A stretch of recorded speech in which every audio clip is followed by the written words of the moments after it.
नमस्कार, मैं हूँ राधा राणा और आप देख रहे हैं आरवी टाइम्स। बिहार की सियासत एक बार फिर गरमाई हुई है। विधानसभा चुनाव 2025 के ऐलान से पहले ही राजनीतिक गलियारों में हलचल तेज हो गई है। एनडीए खेमे में सब कुछ ठीक नहीं चल रहा, क्योंकि एक तरफ लोजपा के नेता चिराग पासवान के चुनाव को लेकर दिए गए बयान ने बिहार में नई सियासी बहस छेड़ दी है, तो दूसरी तरफ झारखंड के गोड्डा से बीजेपी सांसद निशिकांत दुबे के बयानों ने पार्टी के लिए अलग ही परेशानी खड़ी कर दी। अब सवाल यही उठता है कि एनडीए की ये दूरी मुश्किल क्या आगामी चुनावी में सत्ता समीकरण बिगाड़ देगी? क्या वाकई चिराग पासवान और निशिकांत दुबे बिहार में एनडीए के लिए चुनौती साबित होंगे? दरअसल चिराग पासवान ने हाल ही में यह संकेत दिए हैं कि वह इस साल की आखिर में होने वाले बिहार विधानसभा चुनाव में बड़ी भूमिका निभाने जा रहे हैं। उनके इस बयान ने एनडीए के भीतर नेतृत्व की खींचतान को उजागर कर दिया है। ये वही चिराग पासवान है जिन्होंने 2020 के विधानसभा चुनाव में अकेले दम पर जेडीयू और एनडीए का खेल बिगाड़ दिया था। इस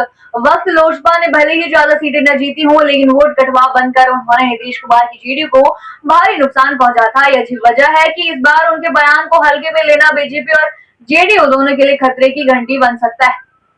अब सवाल ये उठता है कि क्या चिराग पासवान वाकई बिहार में एनडीए के मुख्यमंत्री पद के चेहरे बनने का सपना देख रहे हैं, या फिर यह सब एक सोची समझी रणनीति है ताकि बीजेपी और जदयू पर दबाव बनाया जा सके? जेडीयू ने तो पहले ही यह साफ कर दिया है कि चुनाव बाद भी अगर एनडीए सत्ता में लौटता है तो मुख्यमंत्री नीतीश कुमार ही रहेंगे। जेडीयू लगातार बीजेपी से यह मांग कर रही है कि वह चुनाव से पहले इस बात का ऐलान करे कि नीतीश कुमार के उनके मुख्यमंत्री के दावेदार होंगे। ऐसे में चिराग पासवान का अचानक चुनाव लड़ने के संकेत देना जेडीयू और बीजेपी के समीकरणों में खलबली मचाने वाला है। उधर एक और सिरदर्द बीजेपी के लिए तब खड़ा हुआ जब झारखंड से सांसद निशिकांत दुबे ने वक्फ संशोधन कानून पर सुप्रीम कोर्ट के अंतरिम फैसले के बाद बेहद आक्रामक बयान दे डाला।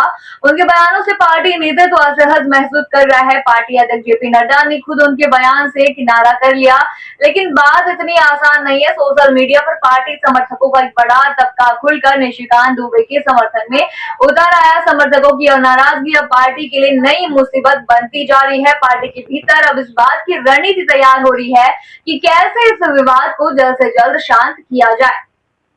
अब देखना दिलचस्प होगा कि चिराग पासवान का ये राजनीतिक दांव कितना असर दिखाता है और बीजेपी जदयू को किस तरह अपनी रणनीति में बदलाव करना पड़ता है। बिहार की राजनीति में चिराग की भूमिका पिछले कुछ सालों में बेहद अहम रही है। उनके पिता रामविलास पासवान की विरासत को संभालते हुए चिराग खुद को बिहार की राजनीति में एक मजबूत नेता के तौर पर स्थापित करना चाहते हैं। जी हाँ, 2020 में उन्होंने अकेले चुनाव लड़ा और अपनी मौजूदगी का एहसास करवा दिया। इस बार उनका इरादा और भी मजबूत दिख रहा है। सवाल ये भी है कि क्या बीजेपी चिराग पासवान को नजरअंदाज कर पाएगी? 2020 की गलती को दोहराना बीजेपी के लिए घाटे का सौदा हो सकता है। वही चिराग पासवान जो कभी मोदी जी को हृदय सम्राट कहते थे, आज उन्हीं के सामने बड़ी भूमिका के लिए दावेदारी पेश कर रहे हैं। बिहार की राजनीति में ये नया समीकरण न सिर्फ एनडीए बल्कि विपक्षी खेमे के लिए भी सोचने वाली बात बन चुका है।